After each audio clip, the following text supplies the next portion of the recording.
Bienvenidos y bienvenidas a esta segunda clase de problemas socioeconómicos contemporáneos.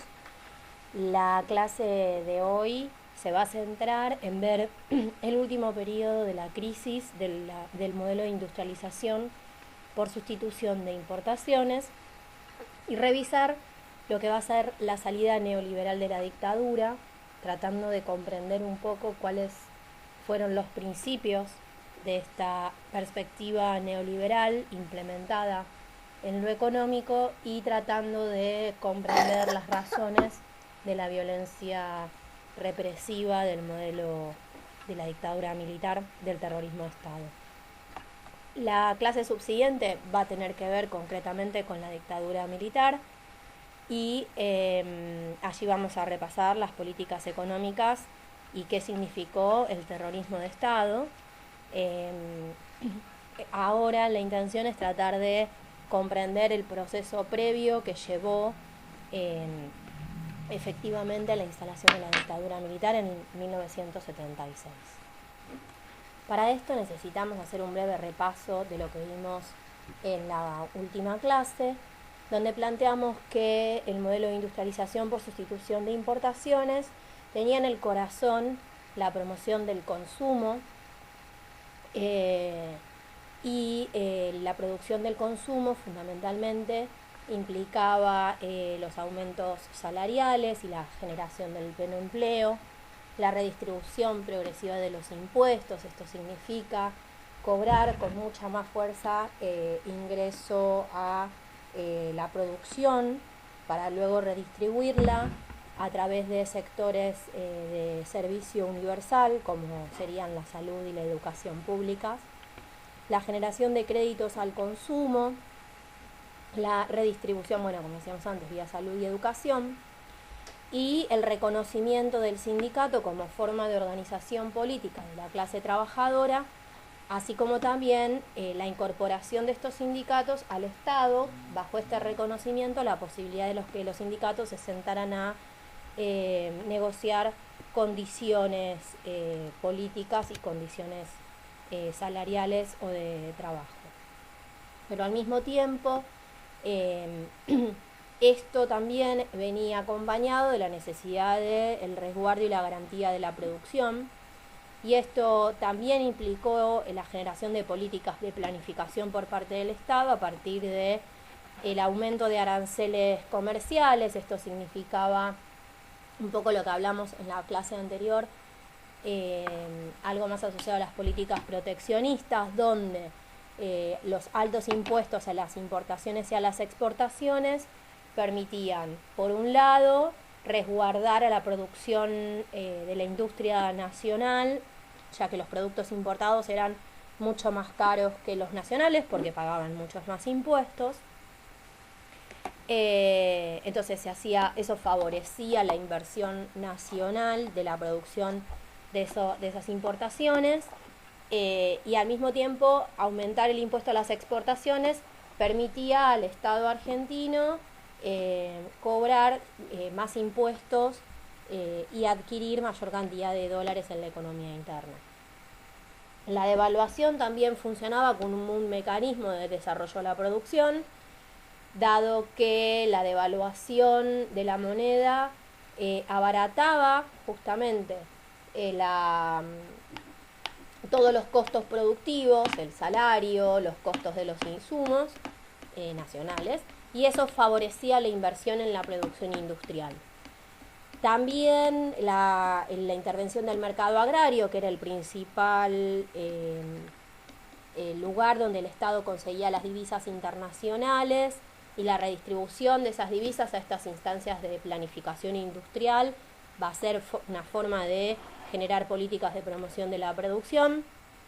Obviamente la participación del Estado en la inversión en empresas estratégicas. La vez pasada habíamos visto que el Estado va a invertir especialmente en lo que van a ser conocidos como los servicios públicos, luz, gas, con el objeto de reducir el costo de producción, dado que al poder abaratar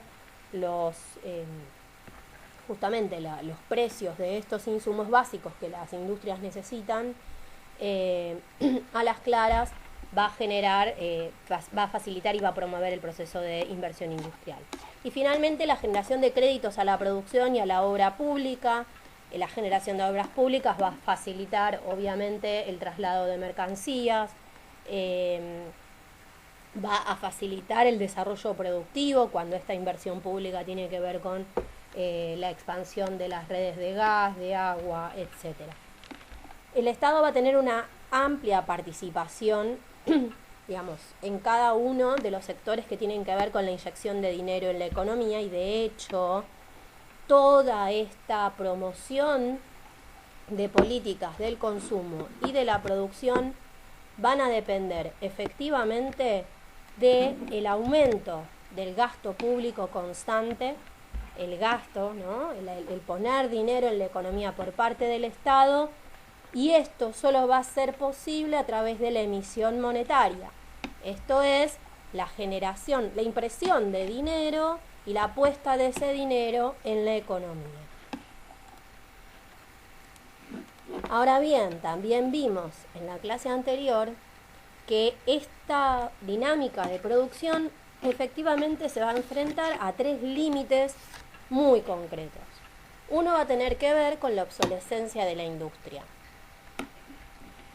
Nosotros vimos también que la ICI pasada va a ser un proyecto y una planificación política que va a intentar saldar esta deficiencia con grandes dificultades, profundizando estos límites. El otro va a ser la organización de la clase obrera, ¿sí? Como una fuerte limitante a este proceso. Y el último va a ser el gasto público. Ahora vamos a desarrollar con más profundidad estas 3 limitaciones.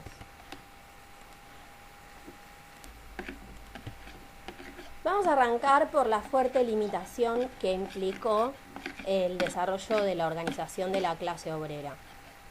Aquí lo que podemos ver es que luego de la Segunda Guerra Mundial, y acá en realidad lo interesante es retomar la primera línea de tiempo y recordar también que cuando decíamos que en realidad los hechos globales, más que servir de un contexto, alimentan los propios procesos al interior de la Argentina.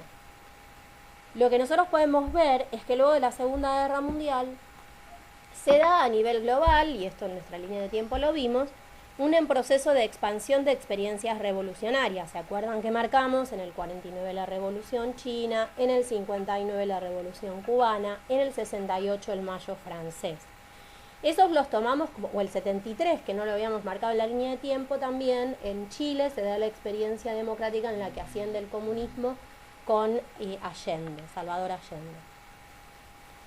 Estas experiencias en realidad van a ser como las más visibles en un contexto donde la clase obrera a nivel global va a crecer en su proceso de organización política. Vamos a estar hablando de partidos comunistas y socialistas que crecen en su cantidad de afiliados en todo el mundo. Vamos a estar hablando constantemente de ganar bancas en el poder legislativo en todos los países del mundo por parte de los partidos comunistas. Diversas experiencias, acá marcamos las más visibles, pero pensemos que en Asia se van a suceder los procesos revolucionarios. Habíamos hablado de que incluso África va a tener la presencia, por ejemplo, a partir de los 60, de los procesos de independentistas de los países africanos. Entonces vamos a ver un contexto global, político, en el cual la clase obrera va a tender a organizarse con mayor profundidad. Y esta organización no solo va a crecer en números, sino también va a crecer en términos de horizonte político, porque en líneas generales la clase obrera, si bien continúa con sus requerimientos básicos de aumento salarial en gran parte de los países del mundo y con la mejora de sus condiciones laborales, también van a empezar a incorporar la demanda de nuevas formas de producción social, ¿no? Tomas de fábricas, expropiación de fábricas, control del aparato productivo. Todos estos elementos van a funcionar como gérmenes de lo que se va a considerar un terror a los procesos revolucionarios. Esta profundización del conflicto, sin embargo, o de la expansión de las experiencias revolucionarias, como decía, va a profundizar el conflicto en el mundo bipolar.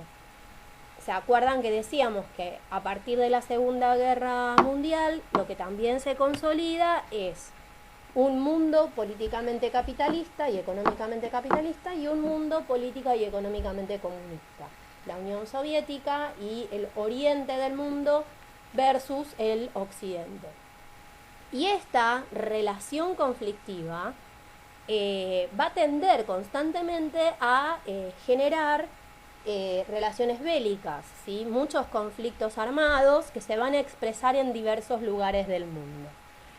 En el mundo occidental, esto va a llevar a lo que se denominó la consolidación de la doctrina Monroe. La doctrina Monroe va a ser una doctrina generada en Estados Unidos por un ministro del Interior que se exportó, un ministro de guerra que se exportó al resto del mundo americano particularmente, que va a ser reconocida como la política del enemigo interno. ¿Qué decía la doctrina Monroe? La doctrina Monroe planteaba que todo ciudadano puede ser un potencial enemigo rojo. El enemigo rojo era el enemigo comunista. Entonces, la doctrina Monroe significaba la formación político-militar de las Fuerzas Armadas de los diferentes países americanos para repeler, para expulsar al comunismo, para que el comunismo no fuera parte de la política latinoamericana. Como podrán ver, la realidad es que esto se va a profundizar con muchísima más fuerza a partir de la Revolución Cubana, cuando en un país casi vecino de Estados Unidos se lleva adelante efectivamente una revolución comunista. Y no es casual que sea en Chile, ya un país donde el comunismo gana desde la lógica de la democracia representativa históricamente controlada por el capital, sea allí donde se instala por primera vez un golpe militar que va a revisar completamente las dinámicas productivas de este país, ¿no? Digamos, Allende, la revolución clausurada en Chile va a ser de alguna manera el factor que se va a mostrar disciplinador en toda América Latina, porque incluso las políticas que van a llevarse adelante en Argentina en el 76 con la dictadura ya habían sido previamente adoptadas en Chile por el gobierno dictatorial de Pinochet.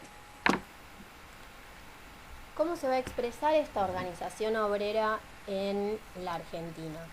Bueno, aquí lo que vamos a ver es que durante todo este periodo se van a suceder efectivamente hechos políticos de gran envergadura a nivel nacional, llevados adelante efectivamente por la clase obrera en asociación con el movimiento estudiantil. No van a ser hechos aislados.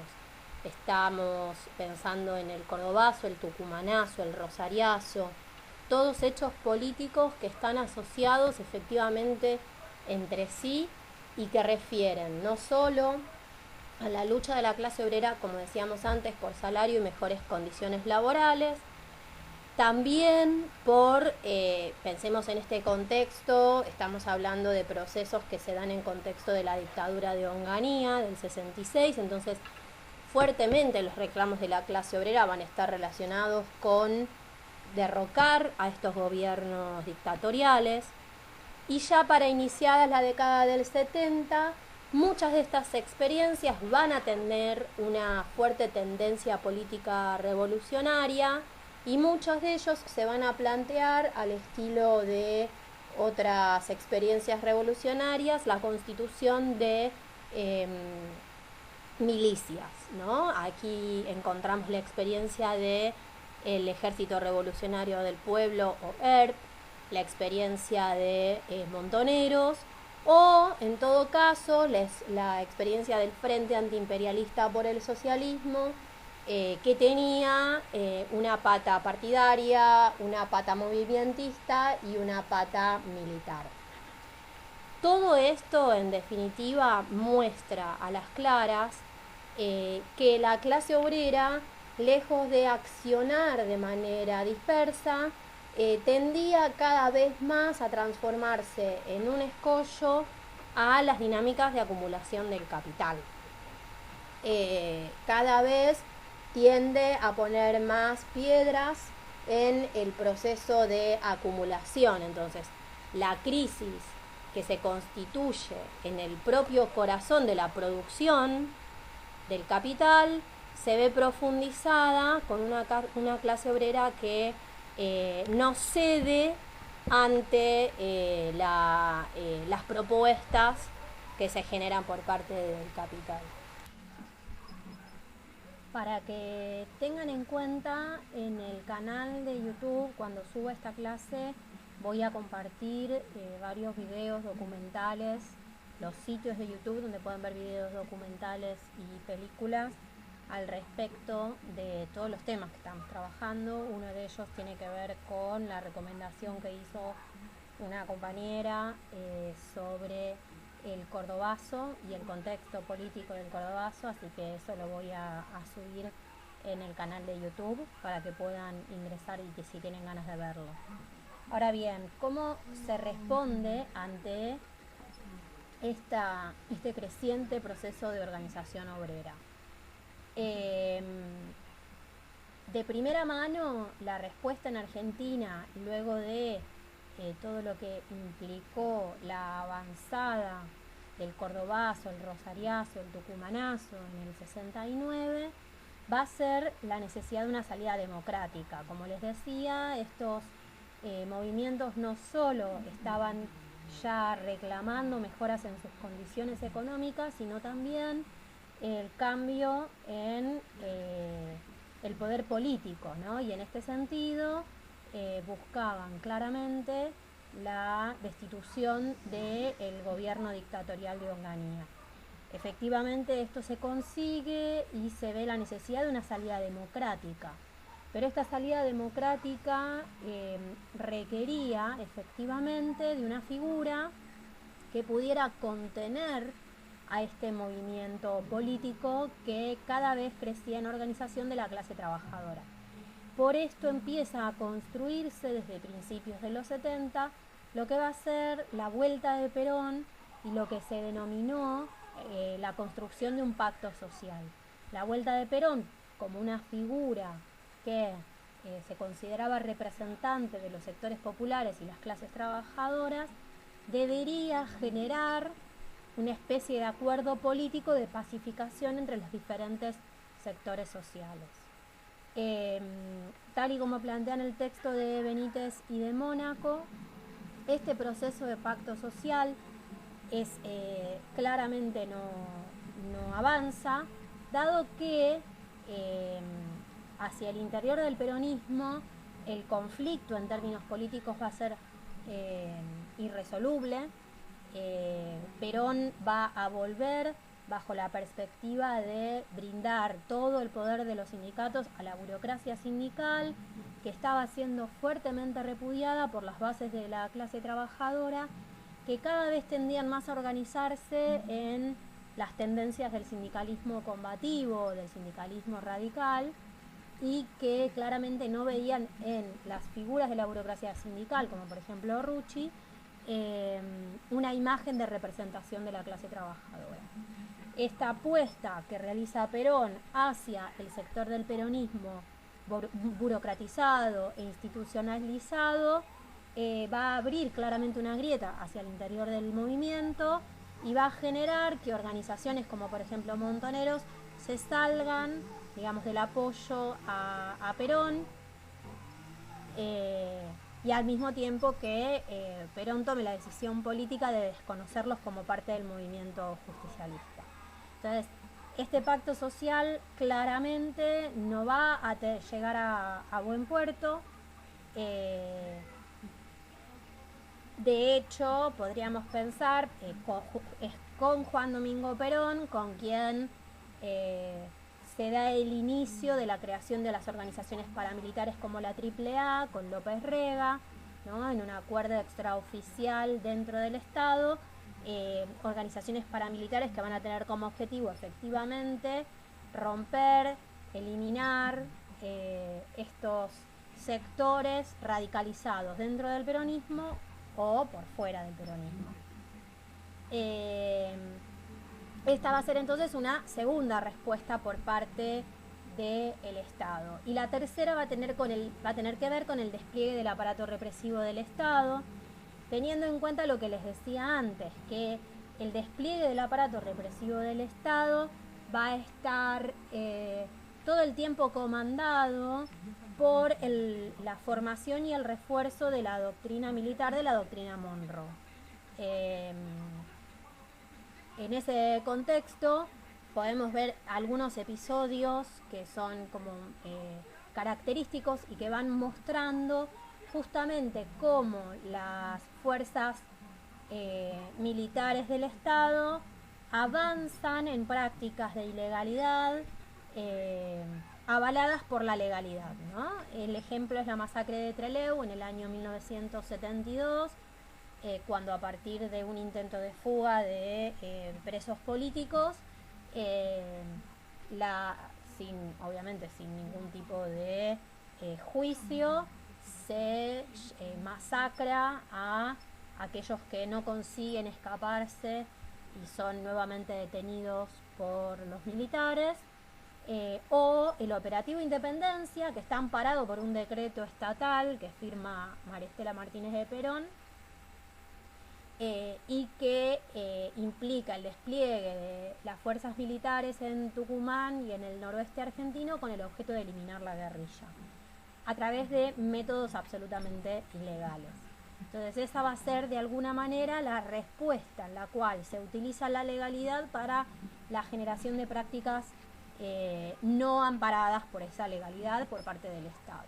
Siempre avaladas, como decía, bajo la impronta de la doctrina Monroe, que va a significar la formación de las fuerzas militares bajo la lógica de la tortura y de la detención ilegal. ¿Qué va a pasar con la obsolescencia de la industria? Decíamos, se va a intentar saldar a partir de la planificación del Estado con el desarrollo de la industria pesada. Sin embargo, nosotros marcamos en la línea de tiempo un momento histórico que va a ser un fuerte hito económico y que va a mostrar claramente el límite, un límite físico que tiene el desarrollo productivo del modelo de industrialización por sustitución de importaciones y el estado de bienestar keynesiano. Ese límite va a tener que ver con la crisis del petróleo en el año 73. ¿Qué es lo que va a poner en evidencia la crisis del petróleo en el año 73? Va a mostrar el límite de la matriz petrolera en la producción industrial.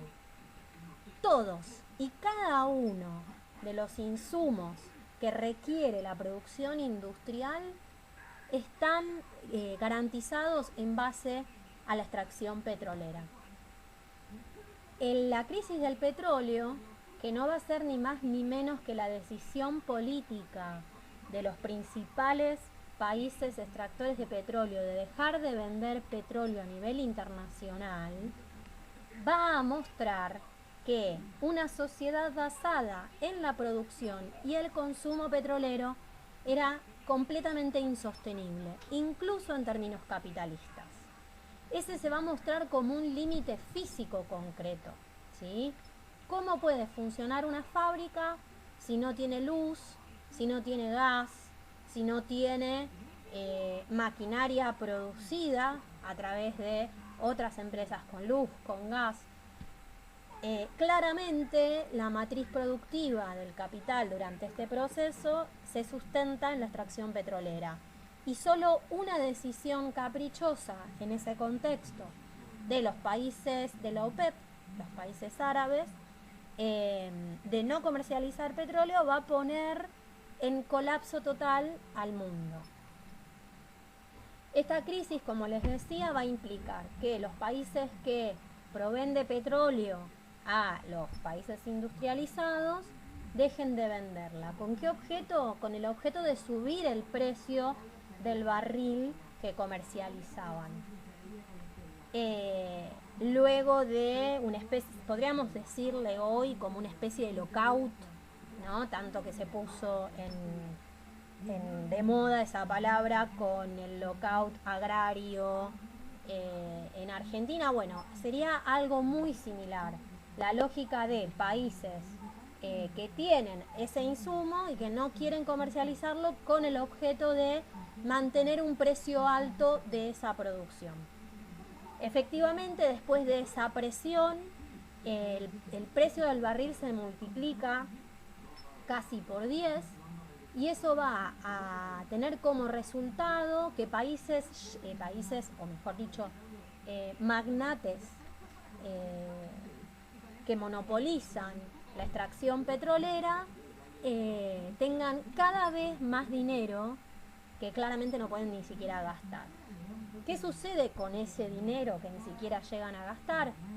Lo llevan a los bancos europeos y lo incorporan al capital financiero. Y eso va a generar un excedente de dinero líquido, ¿no? Y cuando digo dinero líquido me refiero a dinero fácil, que se encuentra fácil en el mercado, que se va, digamos, a disponer a través de créditos que estos bancos van a poder dar, porque cuando los bancos, la lógica bancaria funciona en que el banco obtiene ganancias de brindar préstamos, ¿no? De esos intereses que cobra cuando brinda préstamos.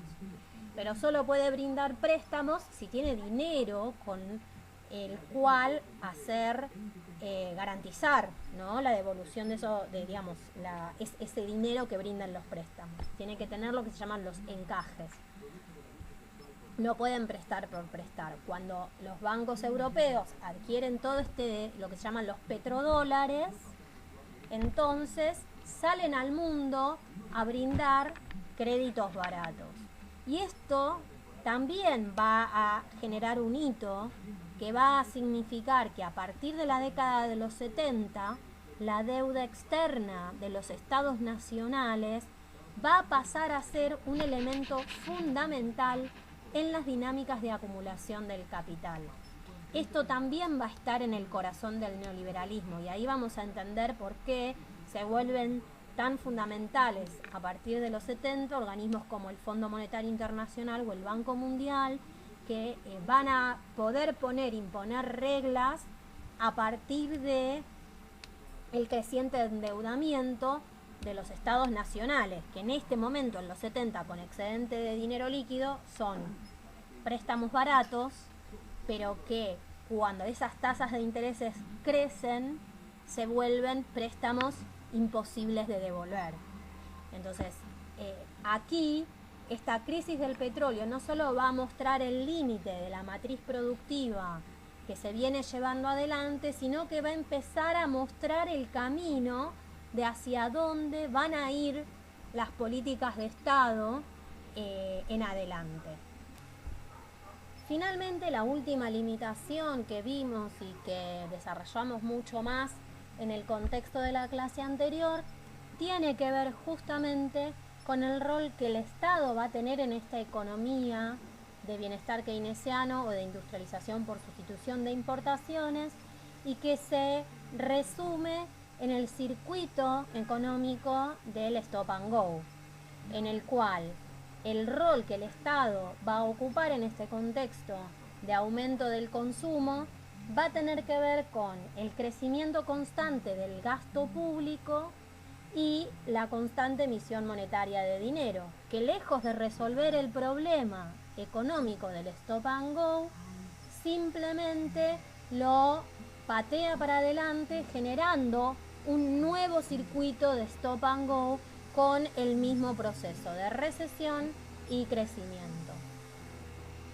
Claramente esta dinámica va a implicar un problema porque lo que decimos no resuelve la limitación concreta de ya sea el no acceso a los dólares o el proceso de la inflación, sino que por el contrario lo que hace este proceso de gasto público y emisión monetaria es efectivamente la necesidad constante de generar más dinero, que va a llevar a mayores devaluaciones y mayores procesos inflacionarios, nuevamente a las pujas salariales y a nuevamente un aumento de lo consumo, las importaciones y demás.